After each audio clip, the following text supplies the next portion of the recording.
ጀነራል ታደሰ ሹመታይ ንቅበሎን ዝብል መግለጽ ህወሓት ነጽይጎም ሹመታይ ንቅበሎን ምባል መሰሎምዩ ፕሬዝደንት ለዝኾንኩ ኮሞይ ይብለኒ ለመሊሰሎም የኮርድ ወንንት ኮይነ በሕግን ስርዓት ምበር በሙኻብ ወይ ድማ ኣብ ፌስቡክ አኽላባት በሙፋር ዝወርድ ፕሬዝደንት አይኮንኩን ክብሉ ገሊጾም ፕሬዝደንት ግዛው ምሕዳር ትግራይ ሌተናል ጀነራል ታደሰ ወረደ ትማሊ አማሲዮ ማበዋናው ጉዳያት ትግራይ ርክብ ፌደራል መንግስትን ውሽጣው ፖለቲካው ኩነታት ትግራይ ነድሂቦም ሚዲያታት ሰፊሕ መግለጽ ሂቦም አላም ተቀደም ክብል ክዋብ ትጽቢት ተገብረሎ መግለጽ በሰንክስ ተፈጠሩ ኩነታት ደንጊዩ ከም ዝቀረበን ሕዚ ግን በግልጽነት ንህዝብ ምቅራብ ግድን በመሃዱ ዝተዋሃበ በመሃኑ ድማ ፕሬዝደንት ጀነራል ታደሰ የማረዲዮም ዘላው ሌተናል ጀነራል ታደሰ ናበዲስ አባ ዝገበር ወጉዕዞ ብናይ ባዕለም ተበግሶ ዘይኮነስ ብዝቀርበሎም ዕድመ ወይ ድማ ጻውዒት ምዃኖም በመግላጽ ቅድሚ ምኻደም ድማ ንአቦምበር ወደ በሕወሓትን አቦምበር ኮሚቴ ምኸተን ዝኾኑ ዶክተር ደብረጽዮን ገብረ ሚካኤል ከም ዝሓበሩ እዮም ዝገልጹ እቶም ፕሬዝደንት ዘቅረቡ ሪፖርት ካብ ዝምልከቶም ሴክተራትን ቢሮታትን ግዛም ምሕዳር ትግራይ ብዝተኣክብ ምርዳእታ ዝተዳለወሎም ሪፖርት ገምጊሞም ናብ ፌደራላዊ መንግስቲ ከም ዘቅረቡ ገሊጾም እቲ ዝቀረበ ሪፖርት ኣብ ሓደ ዓመት ውሽጢ ዝተሰርሑ ልምዓታዊ ስራሕቲ ዘካተተ እንትኸውን ኣለው ዝበሃሉ ጸገማት ትግራይ ድማ ብሰፊሕ ንፌደራላዊ መንግስቲ ከም ዘቅረቡ ኣብሪሆም ብፍላይ ድማ በጀት ደሞዝ ነዳዲ ጉዳይ ተመዘበልትን ሉዓላዊ መሬት ትግራይን ዝምልከት ብሰፊሕ ዘለው ጸገማትን ክፈትሑ ኣብ ዝግብኦም ጉዳያትን መብርሂ ከም ዝሃቡን ፌደራል መንግስቲ ንግዛም ምሕዳር ትግራይ ከም ደጋፊ ዘይኮነስ ከም ፈተና ከም ዝርዮ ከም ዝተገለጸ ሓቢሮም ድሕሪ እቲ ሪፖርት ኣብ ዝተፈላለዩ ሚዲያታት ፌደራል ዝቀረበ ዶክመንተሪ ስለ ልምዓት ትግራይ ምበር ዘለው ጸገማት ዘይምዝራቡ ጌጋ ምዃኑ ገሊጾም ድሕሪቲ ጸለምቲ ዝፈተናዮ ፍጻሜ ንልዕሊ 3 ዋርሕ ዝኾነ ምስ ፌደራላዊ መንግስቲ ብፕሬዝደንት ብርኪምን ርክብ ከም ዘይነበረን ድማ ሓቢሮም ኣብ እዋን ምቕራብ ሪፖርት ፌደራል መንግስቲ ብወገኑ ንኩናት ትዳለወለኹም በጀትን ነዳድን ንኩናት ተዋህልሉለኹም ሓደ ነገራት ብኻሊ መዳይ ተእቱ ኣለኹም ዝብል ስክፍታታት ከም ዘቀረበ ገሊጾም ጀነራል ታደሰ ወረደ ጉዳይ ሉዓላውነት ትግራይን ተመዛበልትን ዝምልከት ምድራደር ዘይብሉ ጉዳይ ምዃኑን ፌደራላዊ መንግስቲ ነቲ ብኩናት ብሓይሊ ተተሓዘ መሬት በትናይ ኩናት ውጽኢት ገይሩን ምፍታሕ ዝገብሮ ዘሎ ፈተነ ቅቡል ከም ዘይኮነ ገንዚቦም ተመዛበልቲ ኣብ ስቃይ ከም ዘለውን ንሶም ዑደት ኣብ ዝገብሩለን መዕቆብ ማእከላት ዝረኸብዎምን ገዛና መልሰና ኢሎም ካብ ዝተማሕፀንዎም ተመዛበልቲ ገሊኦም ብሂወት ከም ዘለውን ሓበሬታ ከም ዘሎም ዝገለጹቶም ፕሬዝደንት ጉዳይ ተመዛበልቲ ጉቡእ መፍትሒ ክወሃቦም በር ናይ ፖለቲካ መዋዓውዕ ክኸውን ከም ዘይግባእ አጠንቂቖም ኣብዚ ጉዳይ እዚ ምስ ዝተወደቡ ናይ ፌደራል አካላት ዘተ ዝቕጥል እኳ እንተኾነ ፖለቲካ ውሳነ ስለ ዘድልዮ ግን ብቕልጡፍ ዝውሰን ነገር ከም ዘየለ እዮም ዝሕብሩ ሌተናል ጀነራል ታደሰ ወረደ ብዛዕባ ምውላዕ ኩናት ኣብ ዘልዓልዎ ነጥቢ ኩናት ብፈኸራት ዝጅመር ከም ዘይኮነን ዘይትውደእ ውግእ ክትጅምር ከም ዘይብልካን ዝገለጹ ክኸውን ከሎም ዋላ እኳ ናይ ኩናት ምኽንያት እንተሃለው ክሳብ መወዳእታ ብሰላም ንምፍታሕ ጻዕሪ ክግበር ከም ዘሎ ድማ ኣሚኖም ግዝያዊ ምሕዳር ንኹሉ ሓቋፋይ ኣብ ምዃን ድኽመታት ከም ዘሎ ዝኣመኑቶም ፕሬዝደንት መሪሕነት ግዝያዊ ምሕዳር ንምቕያር ናይ ቀደም መንግስትን መምላስን ዝግበር ዘሎ ጻዕሪ ግን ብስርዓት ክኸውን ከም ዘሎ እዮም ዘገንዝቦም መንግስቲ ናይ ህዝቢ እዩ ትግራይ ናይ ሓባርያ መንግስቲ ንኹሉ ጽላል ክኸውን ኣለዎ ዝበሉ ሌተናል ጀነራል ታደሰ ብሰንኪ ፖለቲካዊ ራእዩ ዝእሰር ወይ እውን ዝድፋእ ሰብ ከም ዘየለን ኩሉ ብነጻነት ክነብር ከም ዘሎ እዮም ዘረጋግጾም ድሕሪ ንፌደራላዊ መንግስቲ ዘቕረቦ ሪፖርት ብዛዕባ ሽሞቶም ከም ሃገሮም ከም ዝሰምዑን ዝገልጹቶም ፕሬዝደንት እቲ ሹመት ካይንቅበሎን ንስኻውን ኣይቅበሎን በል ብዝብል ዝቀርበሎም ሓሳብ ንሶም ኣይንቅበሎን ናይ ምባል መስላለዎም ኣነ ግን ኣይቅበሎን ኣይብልን ብምባል ቅዋሞም ገሊጾም እዮም ወሲኾም ድማ ለውጢ ኣድላይ እንተኾይኑ ብሕግን ብስርዓትን እምበር ብማሕበራዊ ሚድያ ብዝግበር ጸለመን በትን ብምውኻብ ለውጢ ክመጽእ ከም ዘይኽእል እዮም ዘረድኦም ኣብ ትግራይ ንኹሉ ነገር ኣይንቅበሎን ምባል ናይ ቁልዓ ስራሕ ምዃኖም ብምግላጽ ድሌቱ ይፈጠር ኣብ ትግራይ ኢና ክንነብር ንግድፋ ትግራይ ይብልናን ብምባል ዘለዎም ጽኑዕ መርገጽ እዮም አንጸባሪቖም በተወሳኺ 50 ዓመት ተጋዲለ ዝኣምን ኩሉ እምበር ዝተባሃልኩ ወይ ኮንኮን ይሰርሕ ክብሉ መትከሎም ንህዝቢ ዕላው ብምግባር ህዝቢ ትግራይ ንኹነታት ነቂሑ ክከታተልን ክርእን ጸዊዖም ፕሬዝደንት ግዝያዊ ምሕዳር ትግራይ ሌተናል ጀነራል ታደሰ ወረደ መጋቢት 29/2018 ዓመተ ምህረት ናይ ግዝያዊ ምሕዳር ናይ ሓደ ዓመት ፍጻጽማ ሪፖርት መሰረት ብምግባር እተን ሚድያታት ማእከል ሃገር ሸፈነ ክህቦ ተራእየን ኣብቲ ዓመታዊ ፍጻጽማ መሰረት ብምግባር ድማ ምስ ቀዳማይ ሚኒስትር አብይ አሕመድ እውን ምይይጥ ከም ዘካየዱ ተገሊጹ ነይሮም ሕወሓት ድማ ዝጸብጻብን ርክብን ነቲ ኣባይታ ዘሎ ኩሉ መድያዊ ማሕበረ ቁጠባዊ ቅልውላው ትግራይ ፍጹም ዝሓደ ብርእሲ ምዃኑ መንግስቲ ኢትዮጵያ ነቲ ሕዚ ዘሎ ስቃይን መከራን ህዝብና ልምዓት እንተይልዎ ጽባሕና ካብ ዝገደደ ዝኸፍአ ክኸውን ተሊሙ ይሰርሕ ከም ዘሎ ዘቃልዮም እዚ ጸብጻብ ኣብ ቆስለ ህዝቢ ትግራይ ግራጭ ዝሰደደን ሞትን ስቃይን ህዝቢ ትግራይ ድማ ካብ ማሕበረሰብ ዓለም ከዊልካ ዝተጀመረ ጀኖሳይድ ንምምላእ ዝዓለመ ሸርሒ ክብል ኮኒኑ ነይሮም بعسلنة فتحي مزنبع عن صعنتو مفتقرن منقسقاسات يجبر له كبل بيرو فتحي تግራይ ፍሊጦም ፖለቲካ ውድባትና አካላት فتحي መጥቀም ፖለቲካ እንመግባር ዘሎም ባግን ጽعنቶን ከርማይ ግባ خبل ቢሮ ፍትሕ ትግራይ ተሐሳሲቡ ዘላም ፖለቲካ ዝፈጠሮ ተቃላዕነት አካላት فتحي በሪኹዩ ረብሓኻ ከተፈጽም አካላት فتحي ናብ ዘይተደለ አንኪል ከአቱ ዝግበር ዘሎ ከይዲ አይሰልጥን ክብል ድማ እቲ ቢሮ ፍሊጡ ዘላም ሓላፊ እቲ ቢሮ ኪዱ ነጋሽ ኣብ ዝሃቦ ቃለ መሕተት ከም ዝበልዎ መንተ ፍትሕን ርትዕን ረዚን ዋጋን ዝኸፈለ ህዝብ ዝምጥን አገልግሎት ኣብ መሃብ ጉድለታት ኣለው ኢሎም ኣብዛ ዓመት ጥራይ 17106 መዛግብት ናብ ክስ ከም ዝተመርሑ ዘዘኻኽሩቶም ሓላፊ ካብዚኦም 28 ሚእታዊት መዛግብት ዕልባት ረኺቦም ክብሉ ወሲኾም ዘረድኦም ስርዓት ፍትሕ ትግራይ ናብ ዝሐሸ ብራኸ ከሰጋገር ግዳ አካላት ፍትሕን መድረክታ አካላትን ልዑል ይዝበሉቶም ሓላፊ ምዕሩይ ፍትሒ ዝረጋገጽ ነፍሰ ወከፍ ብጽሒቱን ተወስድ መሆኑን በመግላጽ በዕስለነት ንፍትሒ ምዝንባዕን ጽዕንቶ መፍጣርን ዝግበር መንቅስቃሳት ከም ዘለው ኣብ ስርዓት ፍትሒ ዝራይ ጉድለታት ንምዕራም ስሉጥ አገልግሎትን መሃብን ተሳትፎ ህዝቢ መብራኺ ጠለብ ድማ ኢለመሎም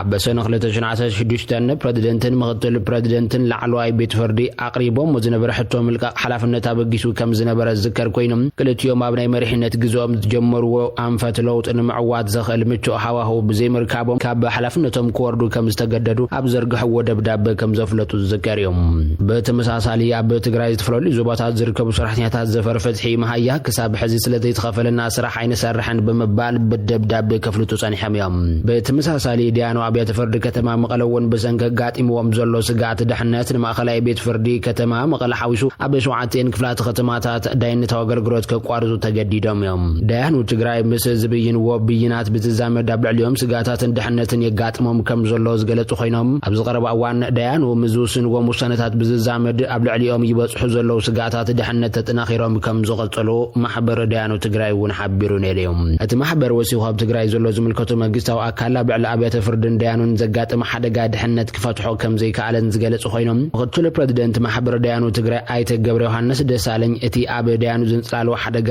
ብዋናነት ከበድቲ ግብናት ኣብ ልዕሊ ዝከታተሉ ዳያኑ ከም ዝረኣይን በመግላጽ እቲ ሓደጋ ዓመጽ ደቂ ኣንስትዮን ቅትለትን ዝኣመሰሉ ከበድቲ ግብናት ኣብ ልዕሊ ዝከታተሉ ዳያኑ ከም ዝፍጸምን ንዳያኑ ብቁሉዕ ካብ ምፍራሕ ክሳብ እቲ ገበን ዝርእዩ ዳያኑ ምክታል ከም ዝበጽሕን እቲ ምክትል ፕሬዝደንት ተዛሪቡ ዘሎም ግዝያዊ ምሕዳር ትግራይ ብወገኑ ኣብ ልዕሊ ስርዓት ዳይነት ዘንጽላሎ ሓደጋ ብዘላቅነት ንምፍታሕ ሰብ ሙያ ፍትሕን ዳይነትን ውሕስነኦም ተሓልዩ ስርሖም ብኣግባቡ ክፍጽሙ ዘኽእል ኩነታት ንምፍጣር ኩሉ ዘድሊ ከም ዝገብር ክገልጽ እኳ እንተጸንሐ ዛጊድ እቲ ጽዕንቶታት ይቕጽል ከም ዘሎ ግን ይሕበረሎም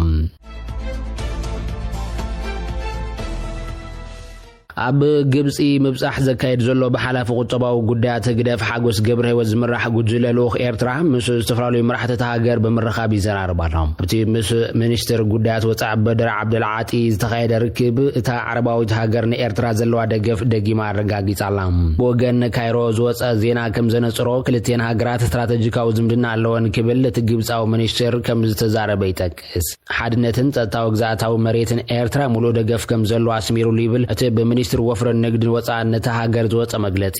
ኣብ መንጎ ኤርትራን ኢትዮጵያን በሰንኪ ጉዳይ ናይታ አዲስ አበባ በቀጻለ ተልዕሎ ዘላ መስል ወነት ኣፍ ደገ ባሕርን ወደብን ወጥሪ ሰፊኑ ኣብ ዘሎ ዋንያ ካይሮ ነዚ መግለጺ ትህብ ዘላ ደማይ ሚኒስትር አብይ አሕመድ ፊልድ ማርሻል ብርሃኑ ጁላን ፕሬዝደንት ታዬ አጽቀሥላሴን ዝርከቡ ሲቪላውን ወታደራውን መራሕቲ ኢትዮጵያ ኤርትራ በ1991 ከምውን 93 ዓመት ፈረንጂ ሓርነታን ናጽነታን ኣብ ዘኣወጀትሉ ኣብ ልዕሊ ሃገሮም ጥልመት ከም ዝተፈጸመ እዮም ዝኸሶም ኤርትራ ኣብ ጉንበት 1993 ነጻነታን ሉዓላውነታን ኣብ ዘኣወጀትሉ ብሕወሓት ዝምራሕ ምስጋገር መንግስቲ ኢትዮጵያ ሙሉእ ኣፍልጦ ከም ዝሃባ ዝፍለጥ ኮይኑ ገለ ኢትዮጵያን ይህወደግን ተዋሓድን ወደብ ዓሰብ ንምውናን ክከራኸር ይኽእል ነይሩ ብምባል እዮም ዝምግቶም ኣስመራ ድማ ነዘብ ዝሓለፈ 3 ዓመታት ብወገን አዲስ አበባ ዝቃላሕ ዘሎ ጠለባት ኣፍ ደገ ባሕሪ ኣዋጅ ኩናት ብምባል ተነቕፎም ካብ ኣምባሳደራት ናብ ፈጸምቲ ጉዳያት ዝወረደ ዲፕሎማሲያዊ ዝምድና ክልቴን ሃገራት ሙሉእ ብምሉእ እኳ እንተዘይተበትከ ኣብ መንጎ ክልቴን ሃገራት ዳግማይ ኩናት ከይውላዕ ዓብይ ስጋት ፈጢሩሎም ካይሮን አዲስ አበባን ብሰንኪ ህንፀት ዓብይ ግድብ ህዳሴ ኢትዮጵያን ነዊሕ ዓመታት ኣብ ምስሓብ ከም ዝጸንሐ ዝፍለጥ ኮይኖም ኣብ ዝሓለፈ ሰሙነት ኣብ ቀርኒ ኣፍሪቃ ዝምዕብል ዘሎ ጸጥታዊ ዘይምርጋዕ ንምህዳእ ፍሉይ ወኪል ቻይና ናብቲ ዞባ ሆ ቾንግቹን ናብ ኤርትራ በፂሑ ነይሮም ኣብቲ ናገደል ዝኸይድ ዘሎ ሁከትን ዘይምርጋዕን ዝርከበሉ እዋን ግደ ቻይና ኣብ ዝተፈላለዩ ዓለማውን ዞባውን ጉዳያት ዝለዓለ ክኸውን እዩ ዝግባእ ክብል ፕሬዝደንት ኢሳያስ ኣፈወርቂ ነቲ ቻይናዊ ዲፕሎማሰኛ ገሊጹሉ ነይሮም ምስ ኤርትራ ዘለዎ መክለ ክልታው ሽርክነት አካል ናይቲ ኣብ መላእ ቀርና አፍሪካ ሓበራዊ ሰላምን መረጋዕን ናይ ምድንፋዕ ስትራቴጂ ልምዓት ምዃኑ ኣምባሳደር ቻንግ ቹን ከም ዝተዛረበ ወነቲ ብወገን ኣስመራ ዝወጽ መግለጺ ተመላኺቶም እቲ ኣብቲ ዞባ ከም ዘሎ ዝንገረሉ ቻይና ወኪል ብሶኒ ናብ መቃድሾ ብምብጻሕ ምስ ፕሬዚደንት ሶማሊያ ሐሰን ሼኽ ሳልሕ ተራኺቡ ምንባሩ እውን ተፈሊጡ ዘላው ዛጊድ ግን ኣብ ኢትዮጵያ በጽሐን ዘሎ ኣብቲ ኣብ ካይሮ ዝተኻየደ ርክብ ሰበስልጣን ኤርትራን ግብጽን ብዛዕባ ጸጥታ ቀይሕ ባሕርን ኩነታት ሱዳን ናልኢሎም ከም ዝተዘራረቡ እውን በቲ ሓበሬታ ተመልኪቱ ዘላው እቲ ሚኒስትር ንግዲ ኤርትራ ነስረዲን ሳልሕ ዘጠቃለለ ልኡኽ ኤርትራ ምስ ሚኒስትር ወፍረን ንግዲ ወጻእን ግብጽ ዶክተር መሐመድ ፋሪድ ሳልሕ ብዛዕባ ቁጠባዊ ጉዳያት ተዘራሪቡሎም ኣህጉራዊ ስምምዕ ናጻ ዕዳጋ አፍሪካ ንፍርያት ግብጽ ናብ ዕዳጋ ኤርትራ ከሸይጥ ዕድል ዝኸፈት ብምባል ድማ መግለጽ ተመልኪቶም እንተኾነ ኤርትራ ተኣንኮነት ስምምዕ ናይቲ ናጻ ዕዳጋ ዘይፈርምት አፍሪካዊ ሃገር ምዃና ይዝፍለጥ ካይሮና ኣስመራ ናብ ዝሓለፈ ሓያል ዓመታት ኣብ መንጎ ክልቲአን ሃገራት ወፍሪ ትሕተ ቅርጽን ንግድን ቁጠባዊ ምትሕጋዝን ክድንፋዕ ዘለዎን ድሌት ገልጻ እኳ እንተጸንሐ ዛጊድ ካብ ዝልሙድ ዲፕሎማስያዊ ዘረባታት ወጻእ ዝሓልፍ ዕቱብ ገስጋሰ ይግበራን ኣብ መንጎ ማሕበረሰብ ንግዲ ክልቲአን ሃገራት ዘሎ ምትሳር ምዕባይ ኣገዳሲ ምዃኑ እውን ኣብ ትርክብ ተላዒሉ ነይሮም ይኹን እምበር ብወገን ኤርትራ ምስቲ ጉጅለ ልኡኽ ዝኸዱ ወከልቲ ትካላት ብሕቲ ምንባሮም እውን ኣይተፈልጠን ንግዳዊ ምልውዋጥ ክልቲአን ሃገራት ካብ 5 ሚልዮን ዶላር ከም ዘይሓልፍ ጸብጻባት ከመልክቱ እንከለው በመሰረት ሓበሬታ መንግስቲ ድማ ፍርያት ግብጽ 10 ሚታዊት ናይቲ ኤርትራ ካብ ወጻእ ተእትዎ ይውክል ቀንዲ ተሳታፍነት ግብጽ ኣብ ዕዳጋታት ኤርትራ ድማ ፍርያት ፋርማሲ ምዃኑ ሓበሬታ ይጠቕሱ ዘሎም ጠባ ኤርትራ ብሰንኪ መንግስቲ ኤርትራ ዝኽተሎ ዕፁ ፖሊስታት ስእነት ወፍርን ተረሚሱ ከም ዘሎ ዝግለጽ ኮይኑ ፕሬዚደንት ተሃገር እውን ብቐጻል ናይ ዕንጋሎ ክብል ዝገልጾም ኣብ ጽላት ዕደና ክካየድ ጸንሐ ወፍሪ እውን ዛጊድ ነቲ ህዝቢ ዝበሃጎ ቁጠባዊ ለውጢ ከረጋግጽ ኣይከኣለን እቲ ዝርከቡ ናይ ወፍርን ንግድን ዕድላት ኤርትራ በቲ ሓጎስ ገብረሕይወት ዝምራሕ ቁጠባዊ ክንፈ ግደፍ ዝዕብለል ምዃኑ ብዙሓት ኤርትራውያን ኣውፈርቲ ዘማርሩ ክንፊ እዮም ብዘይካዚ ልኡኽ ኤርትራ ምስ ሚኒስትር ንግዲ ካልድ ሓሽም ምስ ሓለፍቲ ማእከላይን ሃገራውን ባንክ ከም ዝተዘራረቡ ሚኒስትር ዜና ኤርትራ የማነ ገብረ መስቀል እውን ሓቢሩሎም ተራን ደረጃን ኣገልግሎት ባንኪ ኣብ ኤርትራ ሓደ ካብቶም ኣብ ዝሓለፈ ዓመታት እናተዳኸሙ ዝመጹ ኣገደስቲ ትካላት ቁጠባ እዮም ኣብ ኤርትራ ክልተ ባንክታትን ዘለዋ ንግዳዊ ባንኪ ኤርትራን ዝዓበየን ብመንግስቲ ዝውነን ክኸውን እንከሎ ባንኪ ኣባይቲ ኤርትራ ድማ ብህግደፍ ይውነን እቲ እንኮ ዕድጊት ባጤራ ዝካየድ ድማ ብህግደፍ ዝውነን ትካል ሸርፊ ሂምቦልዮም